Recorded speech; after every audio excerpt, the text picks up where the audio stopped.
नारायणाखिलगुरो भगवन्नमस्ते शिवाय नमः शिवलिंगाय नमः नमः शिवाय शाम्बाय हरये परमात्मने प्रणतः क्लेशनाशाय योगिनां पतये नमः। नमस्कार, मैं आचार्य कृष्णगोपाल शर्मा और आप देख रहे हैं ज्ञानपथ। वर्तमान में परम पवित्र श्रावण मास चल रहा है, तो आज से हम 12 ज्योतिर्लिंगों की एक श्रृंखला प्रारंभ करेंगे, जिसमें आज हम प्रथम ज्योतिर्लिंग श्री सोमनाथ महादेव के विषय में चर्चा करेंगे। सोमनाथ महादेव सौराष्ट्र में स्थित है। सौराष्ट्र देशे विषये तिरम्ये ज्योतिर्मयं चंद्रकलावतंसं भक्ति प्रदानाय कपावतीर्णं तम सोमनाथं शरणं प्रपद्ये।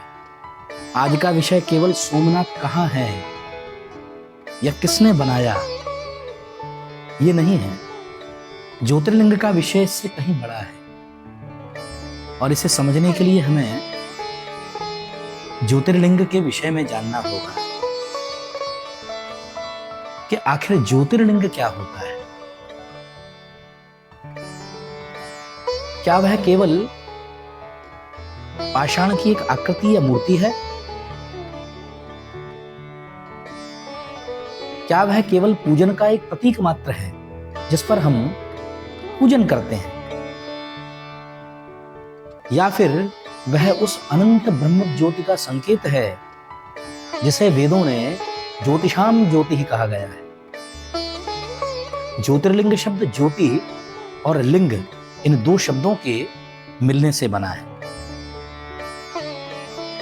ज्योति वह है जो स्वयं प्रकाशित है और जो सबको प्रकाशित करती है, जिसे प्रकाशित करने के लिए अन्य किसी प्रकाश की आवश्यकता नहीं होती। उसी परम ज्योति के प्रकाश से सब प्रकाशित है। सूर्य हो, चंद्र हो, अग्नि हो, इन सबको भी ज्योति प्रदान करने वाली वह परम ज्योति है। और वही परम ज्योति शिव तत्व है, या यूं कहें कि वही परम ज्योति जब शिव तत्व के रूप में अनुभूत होती है, अनुभव में आती है, तब उसे ज्योतिर्लिंग कहा जाता है। सरल भाषा में समझें तो जिसके प्रकाश से, जिसके तेज से, जिसकी शक्ति से सब प्रकाशित हैं, सब जीवित हैं, वही ज्योतिर्लिंग है। लिंग पुराण में कहा गया है, लिंगम इति लीयते गम्यते ज्ञायते अनेन इति, जिसके माध्यम से अदृश्य सत्य का ज्ञान हो, वही लिंग है। अतः शिवलिंग कोई जड़ पाषाण नहीं, बल्कि अव्यक्त ब्रह्म का व्यक्त संकेत है। जो तत्व सब में होते हुए भी नहीं दिखता, उसे देखने का एक साधन है, उसके अनुभव करने का एक चिन्ह है। आइए अब प्रथम ज्योतिर्लिंग की यात्रा करते हैं। यदि मैं आपसे पूछूं सोमनाथ किसके नाथ हैं, तो अधिकांश लोगों का उत्तर होगा सोम अर्थात चंद्रमा। चंद्रमा के नाथ है, चंद्र के देव है। यह उत्तर सर्वथा सत्य है, सही है, पर पूर्ण नहीं, क्योंकि सोम शब्द का अर्थ केवल चंद्रमा नहीं है। वैदिक साहित्य में सोम के अनेक अर्थ हैं। सोम अर्थात अमृत, सोम अर्थात आनंद, सोम यज्ञ से उत्पन्न होने वाला दिव्य रस भी है। सोम मन के अधिपति देवता भी है और चेतना का सौम्य प्रवाह। इसीलिए सोमनाथ केवल चंद्रमा के स्वामी नहीं, बल्कि मन, अमृत, आनंद और चेतना के अधिपति शिव हैं। उपनिषद में मन और चंद्र के संबंध को स्पष्ट किया है। पुरुषोक्त में चंद्रमा मनसो जातः कहते हुए उस विराट स्वरूप परमात्मा के, उस विराट पुरुष के मन की उत्पत्ति चंद्रमा से बताई है। यही कारण है कि भारतीय दर्शन में चंद्र को मन का स्वरूप माना गया है। अर्थात यूं समझना चाहिए कि सोमनाथ का अर्थ है मन के नाथ। भगवान सोमनाथ के प्राकट्य के विषय में शिव पुराण तथा अन्य कई पुराणों में कथा उल्लेखित है। आइए शिव पुराण अंतर्गत भगवान सोमनाथ के प्राकट्य की कथा को श्रवण करते हैं। ब्रह्मा जी के मानस पुत्र थे दक्ष प्रजापति। प्रजापति दक्ष की 60 कन्याएं थी, जिसमें से 27 कन्याओं का विवाह दक्ष ने चंद्र के साथ किया। ये 27 कन्याएं वास्तव में 27 नक्षत्र हैं, अश्विनी, भरणी, कृतिका, रोहिणी से लेकर रेवती तक। किंतु चंद्र का विशेष अनुराग इन सभी 27 नक्षत्रों में से रोहिणी पर विशेष था और वे अपनी अन्य नक्षत्र पत्नियों की अपेक्षा करने लगे। तब अन्य नक्षत्रों ने दुखी होकर अपने पिता दक्ष को चंद्र के इस व्यवहार के विषय में बताया। प्रजापति दक्ष ने चंद्र को अनेक प्रकार से समझाया, किंतु चंद्र जब नहीं माने तब दक्ष ने क्रोधित होकर चंद्र को श्राप दिया, क्षीयस्व, तुम क्षीण हो जाओ, शक्तिहीन हो जाओ। शापग्रस्त चंद्रमा अपने इस शाप से दुखी होकर इसके निवारण का उपाय समस्त देवताओं से पूछने लगे। ब्रह्मदेव ने कृपा करके उन्हें बताया कि वे पश्चिम दिशा में समुद्र तट पर स्थित प्रभास क्षेत्र में जाकर भगवान भूत भावन आशुतोष की आराधना करें, तब उनका यह शाप नष्ट हो सकता है, क्योंकि वही एकमात्र ऐसे देव हैं जो संपूर्ण विकारों को नष्ट करने में की सामर्थ्य रखते हैं। चंद्र ने प्रभास क्षेत्र में जाकर कठोर तपश्चर्या की। उन्होंने महामृत्युंजय मंत्र और शिव के मंत्रों द्वारा अनेक वर्षों तक जपानुष्ठान करके शिव को प्रसन्न किया। चंद्रमा की कठिन तपश्चर्या से भगवान महादेव प्रसन्न हुए एवं वहां ज्योतिर्लिंग स्वरूप में प्रकट हुए। महादेव ने कहा, हे सोम, तुम्हारा क्षय पूर्ण नहीं होगा, तुम पूर्ण रूप से क्षीण नहीं होगे, तुम कृष्ण पक्ष में क्षीण और शुक्ल पक्ष में पुनः पूर्ण हो जाओगे। और जो भी जीवात्मा इस प्रभास क्षेत्र में मेरे इस दिव्य ज्योतिर्लिंगिक स्वरूप का दर्शन करेगा, पूजन करेगा, भजन करेगा, वह समस्त दोषों से मुक्त हो जाएगा। उसके जीवन में कोई भी क्षीणता शेष नहीं रहेगी, वह सदैव पूर्णता को प्राप्त होगा। चंद्रदेव द्वारा ज्योतिर्लिंग के प्राकट्य के कारण भगवान का नाम सोमनाथ हुआ और इस प्रकार चंद्रमा की कठिन साधना के फलस्वरूप प्रथम ज्योतिर्लिंग श्री सोमनाथ का प्राकट्य हुआ। ज्योतिर्लिंग सोमनाथ प्रभास क्षेत्र में स्थित है। इस क्षेत्र का अपने आप में बड़ा महत्व है। प्रभास शब्द की व्युत्पत्ति है धनभास, अर्थात उत्कृष्ट प्रकाश। यह केवल भौगोलिक स्थान नहीं है, बल्कि अज्ञान से ज्ञान की ओर ले जाने वाला चेतना का प्रतीक है। यह वह क्षेत्र है जहां जीवात्मा विशिष्ट प्रकाश में प्रवेश करता है, जहां उसके जीवन में विशेष प्रकाश का प्रादुर्भाव होता है। स्कंद पुराण में प्रभास क्षेत्र का अत्यंत विस्तृत महात्मा वर्णित है। प्रभास को देवताओं, ऋषियों और तीर्थों का संगम कहा गया है। शास्त्रों में प्रभास को केवल बाह्य तीर्थ नहीं माना गया, बल्कि प्रकाश की ओर ले जाने वाला क्षेत्र कहा गया है। यही कारण है कि प्रभास क्षेत्र की यात्रा करने से मात्र सांसारिक इच्छाएं ही नहीं, आध्यात्मिक उन्नति भी होती है, आध्यात्मिक रूपांतरण भी होता है। आइए अब सोमनाथ के इतिहास की ओर चलते हैं। इतिहासकारों के अनुसार सोमनाथ का प्राचीन अस्तित्व अत्यंत प्राचीन है। विभिन्न कालों में इसका कई बार निर्माण हुआ, इसका विध्वंस हुआ, फिर पुनर्निर्माण हुआ। प्रारंभिक काल के संबंध में अनेक परंपराएं अलग मत हैं। जिनका कोई प्रत्यक्ष अभिलेख उपलब्ध नहीं है। इसीलिए इतिहास और धार्मिक परंपराओं के बीच में भेद करना आवश्यक है। हमारी सनातन पौराणिक परंपरा कहती है, आदिकाल में सर्वप्रथम चंद्रदेव ने सोमनाथ का स्वर्णमय मंदिर बनवाया। फिर रावण ने चांदी का रजतमय मंदिर का निर्माण कराया।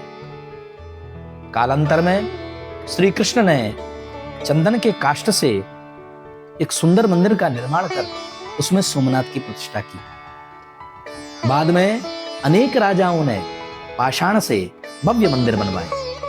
यह परंपरा धार्मिक साहित्य में अत्यंत प्रसिद्ध है, किंतु इसे ऐतिहासिक अभिलेख के रूप में नहीं, आस्थागत परंपरा के रूप में समझना चाहिए। इतिहासकारों की मान्यता के अनुसार सोमनाथ मंदिर पर कुल 17 बार आक्रमण किए गए। विदेशी विधर्मी आक्रांताओं ने सोमनाथ मंदिर को 17 बार लूटा।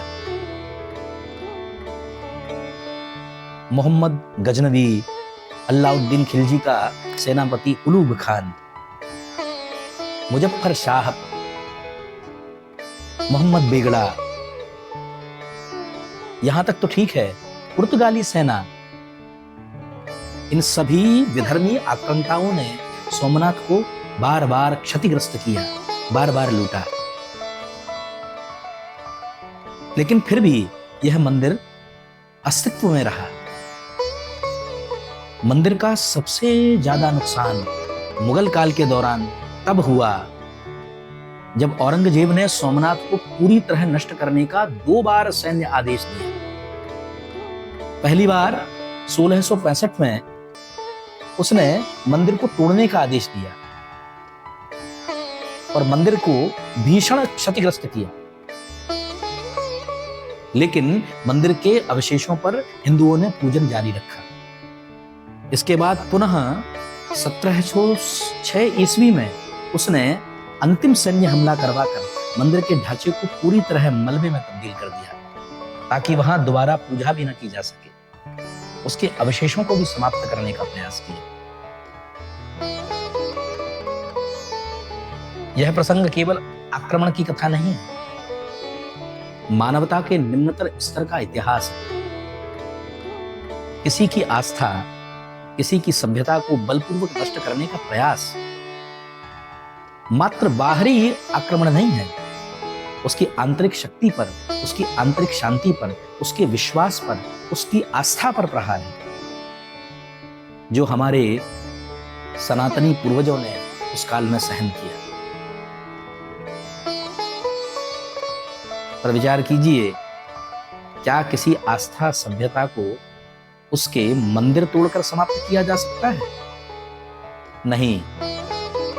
यदि किसी राष्ट्र की आत्मा जीवित हो तो वह पुनः उठ खड़ा होता है। यदि किसी संस्कृति के अंदर चेतना हो, यदि किसी संस्कृति के अंदर आत्मबल हो, यदि किसी संस्कृति के अंदर अपनी संस्कृति, धर्म का गौरव हो, तो वह पुनः खड़ा होता है। सोमनाथ इसी अमर आत्मबल एवं आस्था का एक जीवंत प्रतीक है। औरंगजेब के हमले के बाद साल 1783 में मालवा की परम शिवभक्त महारानी अहिल्या देवी होलकर ने मुख्य मंदिर के स्थान से थोड़ी दूर एक छोटे सोमनाथ मंदिर का निर्माण कराया, ताकि वहां पर महादेव की पूजा अर्चना की जा सके। कालांतर में भारत के स्वतंत्रता के पश्चात सरदार वल्लभ भाई पटेल ने सोमनाथ के पुनर्निर्माण का संकल्प किया और निर्माण कार्य प्रारंभ करवाया। उनके लिए यह केवल एक मंदिर या पुनर्निर्माण नहीं था, बल्कि भारतीय आत्मविश्वास के पुनर्जागरण का प्रतीक था, जो ये दर्शाता था कि बार बार हमारी संस्कृति का नष्ट करने का प्रयास करोगे तो भी हमारी संस्कृति अक्षुण्ण है। 1951 में भारत के प्रथम राष्ट्रपति डॉक्टर राजेंद्र प्रसाद द्वारा प्राण प्रतिष्ठा समारोह संपन्न हुआ और इस प्रकार हमें सोमनाथ मंदिर का वर्तमान स्वरूप प्राप्त हुआ। सोमनाथ के इतिहास का सबसे प्रेरक पक्ष ये है कि यह मंदिर अनेक बार आक्रमणों का लक्ष्य बना है, किंतु हर बार पुनः खड़ा हुआ, क्योंकि मंदिर का विध्वंस हुआ था, श्रद्धा का नहीं। शिखर को खंडित कर दिया गया था, परंतु शिव भक्तों की भक्ति और आस्था नहीं टूटी थी। ध्यान दीजिए, मंदिर क्यों बनाया जाता है? यदि भगवान सर्वव्यापक हैं तो मंदिर की क्या आवश्यकता है?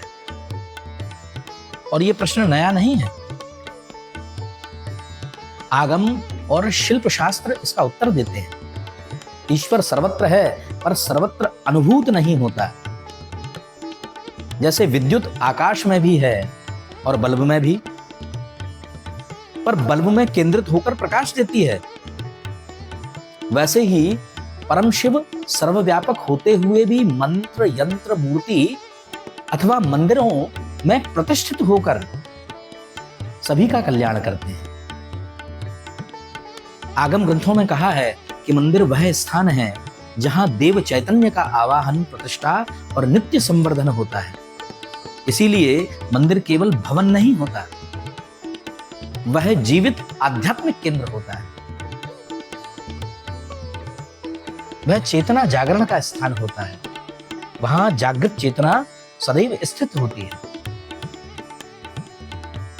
यदि किसी मंदिर तीर्थ में जाने के बाद मनुष्य के जीवन में आध्यात्मिक परिवर्तन ना आए तो वह केवल पर्यटन के समान है, तीर्थ यात्रा नहीं। यदि दृष्टि बदल जाए, आध्यात्मिक परिवर्तन आ जाए, तब वह तीर्थ यात्रा है। तीर्थों में देव दर्शन होते हैं। मुख्यतः दृश्यते अनेनेति दर्शनम, जिसके माध्यम से सत्य का बोध हो, वही दर्शन है। यही दर्शन का आध्यात्मिक अर्थ है। शिव महापुराण में 12 ज्योतिर्लिंगों के स्मरण, पूजन और दर्शन का महान महात्म्य वर्णित है। भाव यह है कि श्रद्धा से शिव का स्मरण करने वाला साधक अंतःकरण की शुद्धि को प्राप्त करता है और शिव कृपा का अधिकारी बनता है।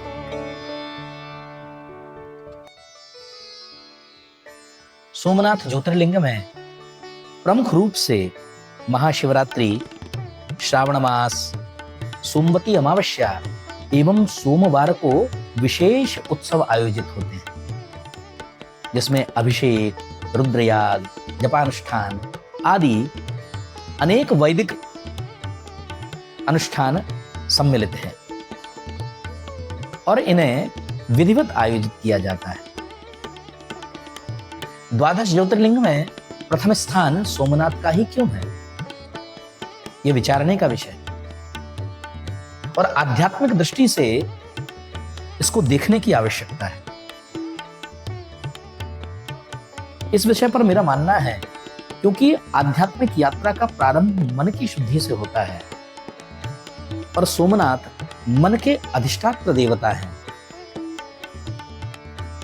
इसीलिए शायद सोमनाथ प्रथम ज्योतिर्लिंग है, क्योंकि जब तक मन चंद्र की तरह चंचल है, तब तक केदार की तपश्चर्या, काशी का ज्ञान,